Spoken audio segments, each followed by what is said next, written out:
Assalamualaikum warahmatullahi wabarakatuh.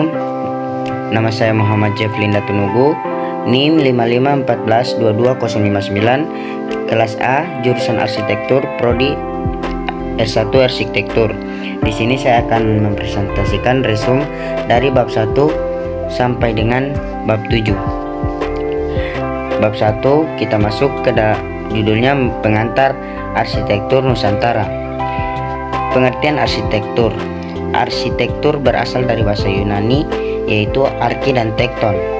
Arki artinya pertama, awal, atau yang memimpin, atau juga yang ditopang.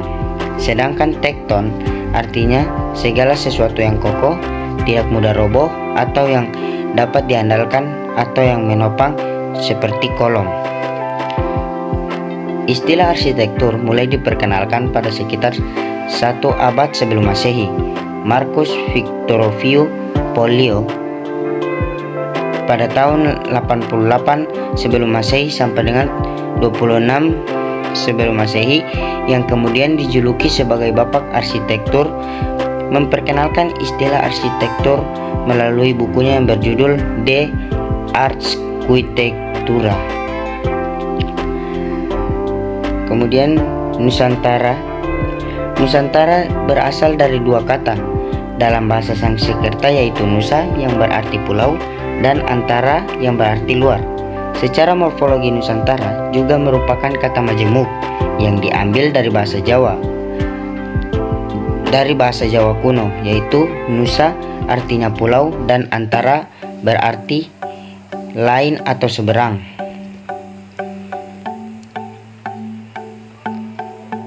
Kemudian itulah resume bab 1 saya. Kemudian kita masuk ke bab 2, yaitu memahami model-model sikap manusia sebagai subjek dalam arsitektur. Pengertian manusia. Manusia berasal dari kata manu, bahasa Sanskerta, atau mens, bahasa Latin yang berarti berpikir, berakal budi, atau makhluk yang berakal budi, dalam kurung mampu menguasai makhluk lain. Kemudian manusia dalam konteks agama. Manusia dalam konteks agama terdiri pada agama Hindu terdiri atas manusia Brahma, Ksatria, Waisya, dan Sudra. Sedangkan manusia dalam konteks Buddha menjelaskan tidak dalam kasta. Kasta artinya meniadakan manusia dari kenikmatan dan kesenangan duniawi. Sedangkan manusia dalam konteks agama Shinto, manusia seperti raja, wakil Tuhan. Adapun manusia dalam konteks agama Nasrani seperti manusia lahir dengan dosa waris Adam, Yesus turun kemudian disalib sebagai penebus dosa. Kemudian agama Islam, konteks agama Islam yaitu ada manusia Bani Adam, Al-Bashir, Al-Insan, dan An-Nas. Kita masuk ke pengertian alam semesta. Menurut Kamus Besar Bahasa Indonesia 2008, alam semesta disusun dari 2 kata, yaitu alam semesta. Kata alam memiliki arti segala yang ada di langit dan bumi, seperti bintang, bulan, bumi, galaksi, dan kekuatan di dalamnya. Sedangkan semesta berarti seluruh, segenap, atau semuanya. Artinya semua yang ada di dalam tidak lepas dari takdirnya masing-masing, berlaku untuk seluruh dunia dan bersifat universal. Kita masuk ke materi memahami model-model sikap manusia terhadap budaya barat. Di sini saya menjelaskan filsafat timur, yaitu filsafat timur merupakan sebutan bagi pemikiran-pemikiran filosofis yang berasal dari dunia timur atau Asia, seperti filsafat Tiongkok, filsafat India, filsafat Jepang, Islam, Buddhisme, dan sebagainya. Masing-masing jenis filsafat merupakan suatu sistem pemikiran yang luas dari plural. Misalnya saja filsafat India dapat terbagi menjadi filsafat Hindu dan filsafat Buddhisme.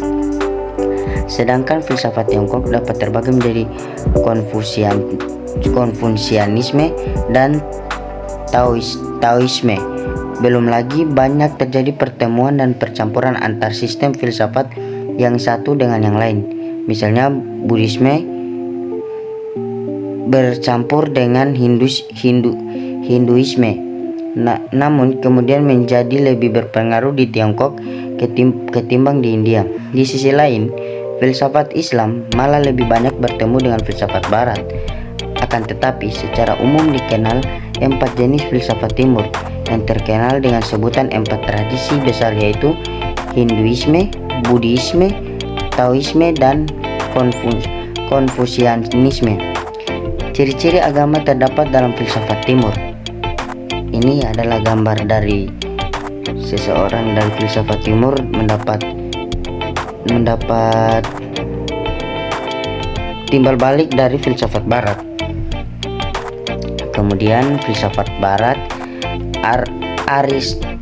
Aristoteles mengandalkan pengamatan inderawi sebagai basis untuk mencapai pengetahuan yang sempurna. Itu berbeda dari Plato. Berbeda dari Plato pula, Aristoteles menolak dualisme tentang manusia yang memilih hilomorfisme. Apa saja yang dijumpai di dunia secara terpadu merupakan pengejawatan material, hail sana-sini dari bentuk morfe yang sama, bentuk memberi aktualitas atas materi atau substansi dalam individu yang bersangkutan. Materi substansi merupakan kemungkinan dinamis, bahasa Latinnya yaitu potentia, untuk pengejawatan atau aktualitas bentuk dalam setiap individu dengan cara berbeda-beda. Perbedaan filsafat Timur dan filsafat Barat. Filsafat Barat dan filsafat Timur tampak amat berbeda sebab berkembang di dalam budaya yang amat berbeda, dan sepanjang sejarah tidak terlalu banyak pertemuan di antara keduanya kecuali di dalam filsafat Islam. Perbedaan filsafat Timur dengan filsafat Barat dilihat dari 4 sisi, yaitu filsafat pengetahuan.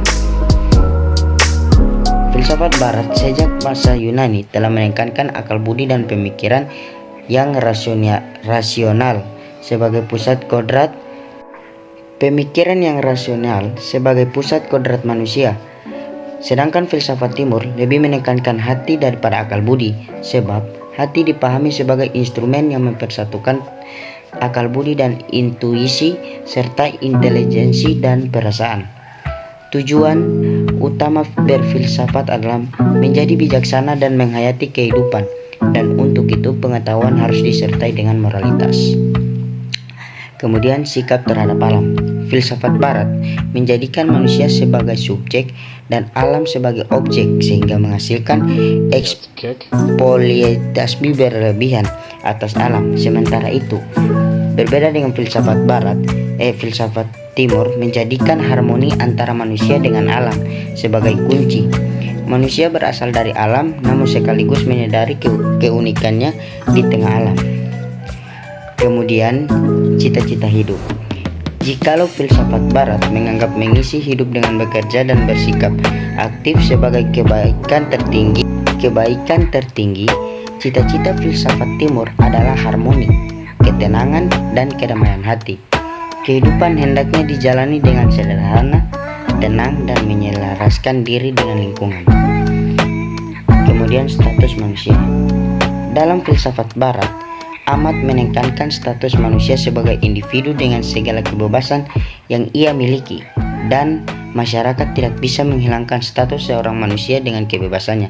Sedangkan filsafat Timur menekankan martabat manusia, tetapi dengan penekanan yang berbeda, sehingga manusia ada bukan untuk dirinya, melainkan ada di dalam solidaritas dengan sesamanya.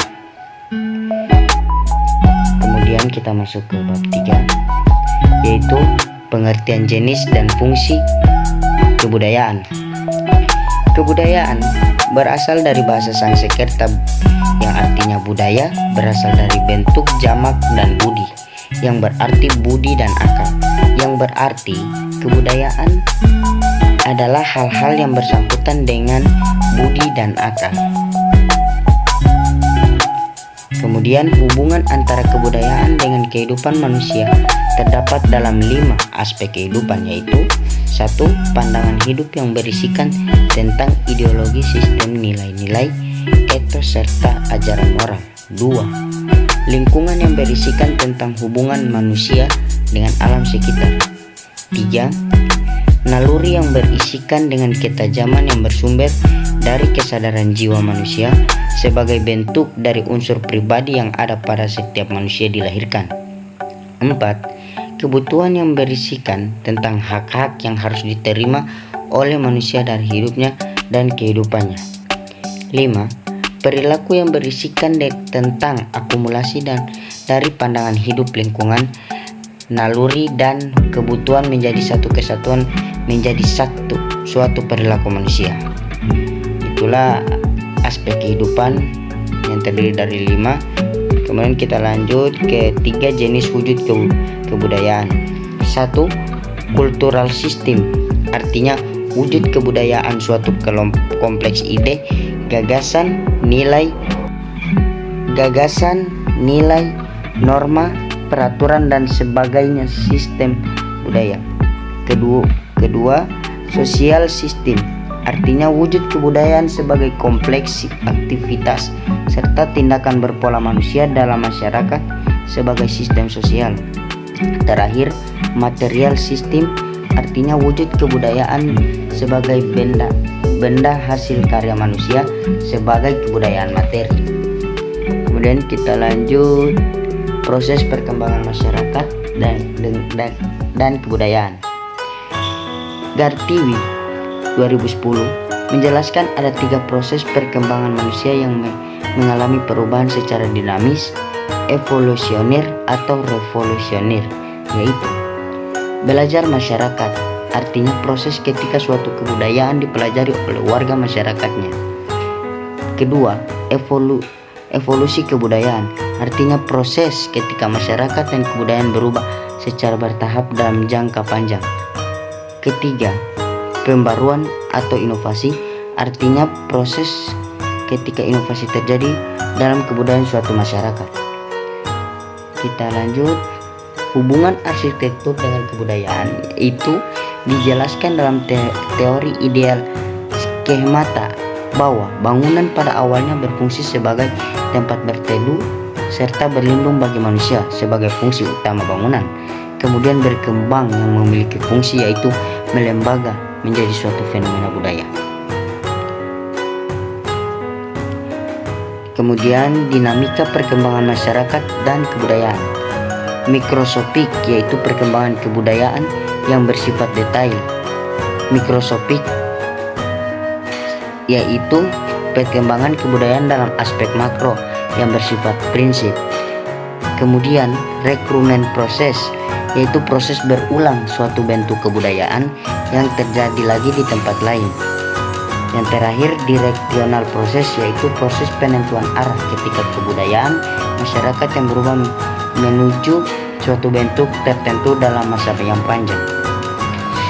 Oke, kita masuk ke bab 4, yaitu kosmologis. Kosmologis berasal dari bahasa Yunani yang dipakai Pythagoras 580 sampai 500 sebelum Masehi, yaitu kosmos yang berarti dunia dan logos yang artinya ilmu. Jadi, kosmologis artinya yang mempelajari tentang asal-usul kejadian dunia atau alam semesta yang di dalamnya mempelajari hubungan manusia dengan alam dan maksud unsur-unsur alam yaitu air, kayu, api, tanah, dan logam.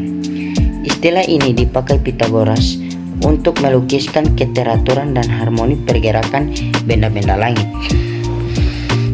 Kemudian kosmologis dibagi menjadi 2, yaitu mikrokosmos artinya dunia kecil, sempit, makrokosmos artinya dunia besar atau luas.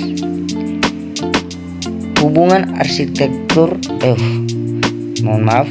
hubungan kosmologis dengan arsitektur yaitu kita dapat melihatnya pada hubungan manusia dengan alam yang dibagi menjadi 2, yaitu bahwa tubuh manusia dianggap sebagai penjelmaan alam semesta.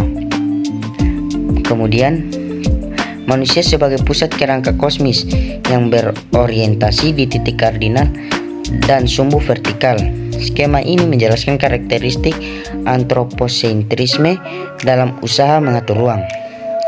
Lanjut, Nedam menjelaskan kosmologis ke dalam 5 klasifikasi simbolik klasifikasi, yaitu Tradiction Classification, Four-section Classification, Five-section Classification.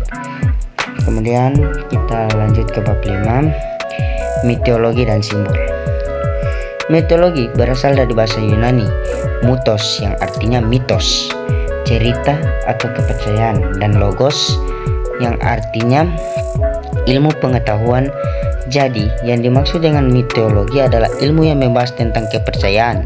Mitologi merupakan sesuatu yang mempunyai kecocokan dengan unsur-unsur kepercayaan yang di dalamnya berisi tentang cerita para dewa-dewi atau makhluk halus lainnya yang ada pada kebudayaan masyarakat tertentu.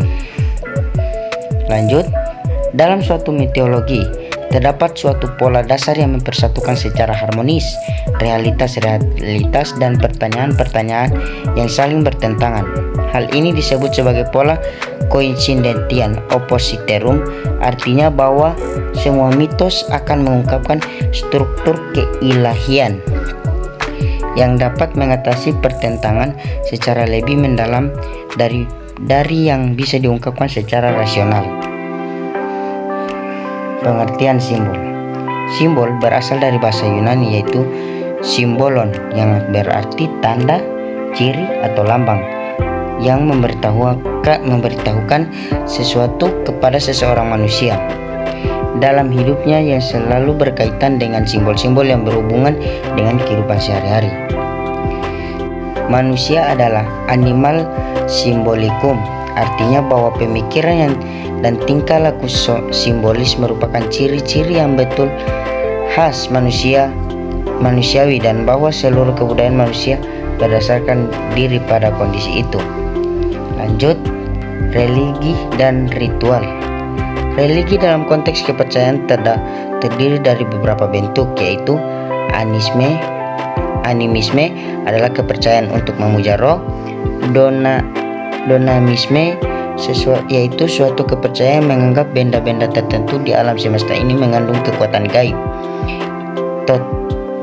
Totemisme adalah suatu kepercayaan di mana kelompok manusia menganggap bahwa diri mereka adalah keturunan dari suatu jenis binatang atau tumbuhan tertentu. Politisme adalah kepercayaan kepada dewa-dewa. Monoteisme adalah percaya dengan satu Tuhan, yaitu Tuhan yang Maha Esa. Panteisme yaitu kepercayaan meyakini bahwa Tuhan adalah alam itu sendiri. Lanjut, orientasi religi adalah pada keyakinan terhadap hal-hal yang dituhankan seperti yang dilakukan oleh masyarakat animisme.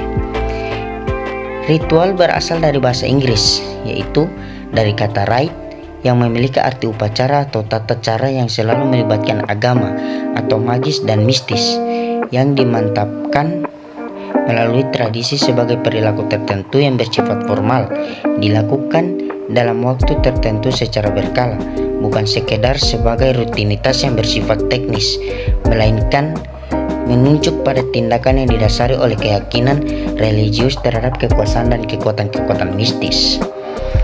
Kemudian, hubungan ritual dengan arsitektur dapat dilihat pada profesi membangun rumah, terutama pada penataan ruang yang sangat tergantung pada status religius dari penghuninya. Kemudian kita masuk pada bab 7, pengertian sakral. Sakral yaitu segala sesuatu yang berkaitan dengan individu, sedangkan profan adalah segala sesuatu yang berkaitan dengan unsur-unsur individu. Dalam pengertian ini dapat kita artikan bahwa sakral memiliki sifat pribadi, memiliki ruang yang khusus tidak dicampuri oleh kepentingan lain, sedangkan profan memiliki sifat umum dan dapat dipengaruhi oleh kepentingan lain. Pada prinsipnya, semesta alam terdiri dari 3 lapisan, yaitu dunia atas sakral merupakan dunia ilahi, surga tempat pada dewa dan para leluhur. Kemudian dunia tengah netral yang merupakan dunia yang dihuni makhluk hidup, yaitu manusia, hewan, tumbuh-tumbuhan, dan dunia bawah profan merupakan tempat di mana makhluk hidup itu mati. Lanjut, hubungan sakral dan profan dengan arsitektur. Hubungan sakral dan profan dengan arsitektur sangat terlihat pada manifestasi nilai ruang dan tempat pada hunian. Salah satunya pada tata ruang arsitektur Jawa pada Keraton Yogyakarta. Dalam tata ruang keraton, bagian yang paling penting adalah pusat konsteri yang disebut Kethaton. Kethaton atau berasal dari kata Kathut-an yang artinya tempat datu, raja, atau ratu. Pelataran Kadaton adalah pusat konstelasi tata ruang di keraton paling dalam dan sakral. Selanjutnya yaitu studi kasus kehidupan masyarakat Indonesia dan manifestasi terkait kosmologis, mitologi, simbol, religi, sakral, dan profan. Di sini saya mengambil Rumah Adat Toraja. Pertama, tentang kosmologis. Kosmologis orientasi Rumah Adat Toraja ditentukan oleh kosmologis arah terbitnya matahari dan matahari terbenam, yaitu tempat tinggal para leluhur. Tata letak tangga, dapur, dan area aktivitas kelahiran berada di bagian timur sebagai simbol kelahiran dan aktivitas kematian berada di bagian barat. Temuan dalam uraian di atas adalah hasil penelitian dapat dikelompokkan menjadi dua, yaitu tema kontekstual terkait lokus permukiman vernakular di dataran tinggi atau pegunungan dan pesisir pantai, danau atau sungai. 2. Tema orientasi berupa petunjuk arah ke gunung, dataran tinggi, laut, sungai, arah ke timur, arah asal, dan arah mata air. Berikut yaitu mitologi suku Toraja. Mitologi suku Toraja merupakan nama yang diberikan oleh suku Bugis untuk orang-orang yang tinggal di daerah pegunungan di utara semenanjung Sulawesi Selatan yang hidup terisolasi. Berdasarkan tradisi yang berkembang turun-temurun, suku Toraja mempercayai bahwa nenek moyang mereka berasal dari pulau mistis yang disebut Pongko. Kemudian simbol dari rumah Toraja. Simbol rumah adat suku Toraja berdasarkan konsep kepercayaan dan memisahkan ruang berdasarkan utara selatan yang dianggap sakral. Rumah Toraja selalu menghadap ke arah utara yang menggambarkan tempat bertatahnya Puang Matua. Pintu masuk berupa tangga yang menembus lantai terletak di sisi muka, yaitu pada ruang yang disebut Tangdo. Tangdo juga digunakan sebagai tempat tidur anak. Kemudian rumah tengah disebut Sali, merupakan tempat beraktivitas yang dilengkapi dengan dapur. Dapur dengan perapian diletakkan di sisi timur karena sisi timur dianggap sebagai lambang kehidupan dimulai. Sebagai penggambaran matahari terbit, di sisi barat terdapat ruang untuk tidur anak atau bila ada anggota keluarga yang meninggal. Seringkali dimumikan di sisi ini. Ruang sumbung terletak di bagian selatan, merupakan tempat tidur orang tua. Terdapat peti untuk menyimpan pusaka dan benda berharga. Posisi tidur selalu membujur utara selatan dengan kepala di sebelah utara. Hierarki pada rumah tradisional terjadi berada dan ditemui di setiap varian. Pada beberapa varian ini ada yang memiliki ruang sumbung sebanyak 2 buah, namun hierarki ruang tetap Tangdo Sali sumbung. Kemudian religi mayoritas suku Toraja memeluk agama Kristen, sementara sebagian menganut Islam dan kepercayaan animisme yang dikenal sebagai Aluk Todolo. Pemerintah Indonesia telah mengakui kepercayaan ini sebagai bagian dari agama Hindu Dharma.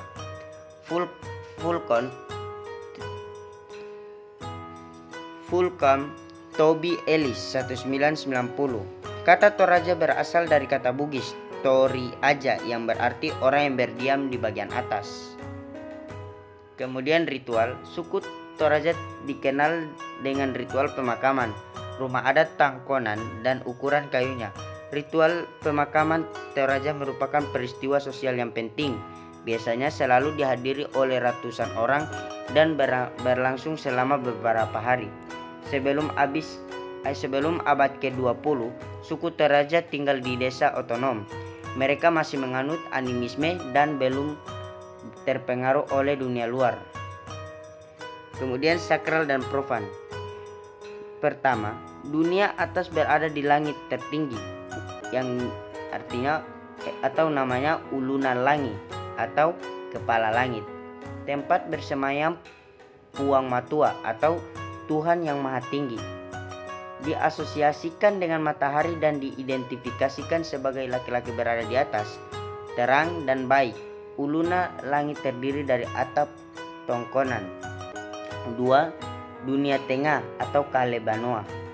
Beradab permukiman bumi, tempat manusia menjalani kehidupan atau padang.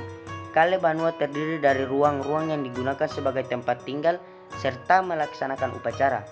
Secara simbolis, Kale Banua merupakan pertemuan dunia atas atau dunia bawah dan mewakili harmonisasi.